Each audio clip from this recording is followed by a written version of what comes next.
On 1st January, X draws a bill on Y for rupees 15,000 for 3 months.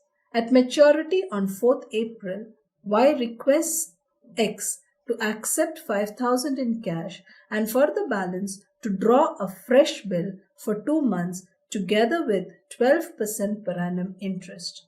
Past journal entries in the books of X.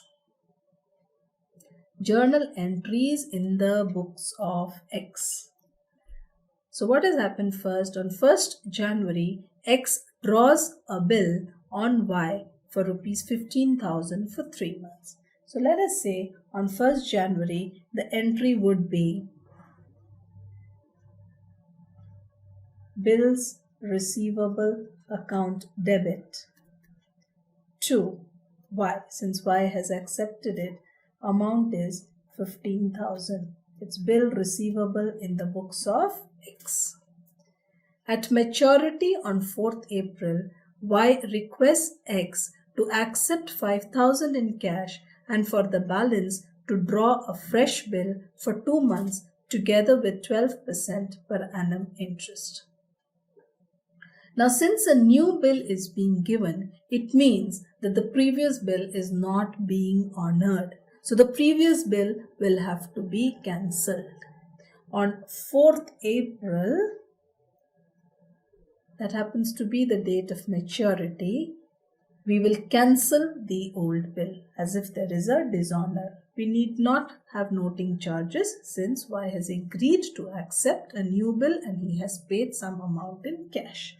So the entry for cancelling the old bill would be Y's account debit to bills receivable amount of 15,000. Then 5,000 of cash was given, therefore entry would be cash account debit to Y, an amount of 5,000.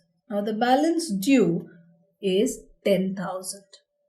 For the balance, we draw a fresh bill for 2 months together with 12% per annum interest. 12% per annum interest. Now what is this? 15,000 was payable today on 4th April. Only 5,000 has been paid. So rupees 10,000 is still due and this 10,000 will be received only 2 months later.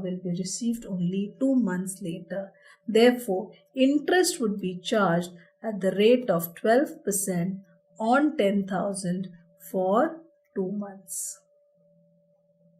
This would come to rupees 200. So X is going to charge an interest of 200 rupees for the small delay.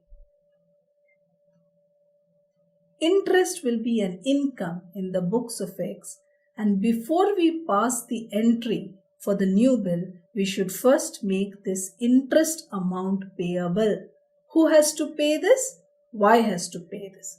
Therefore, the entry is Y's account debit to interest income, right? To interest account 200 in the books of X, since interest is an income for the delayed receipt of money from Y. Now the total amount which is due from Y is 10,000 pending from the old bill plus 200 interest. So the new bill, entry for the new bill is bills receivable account debit to Y's account, and the amount for the new bill is 10,200. This is how the journal entries would be framed in the books of X.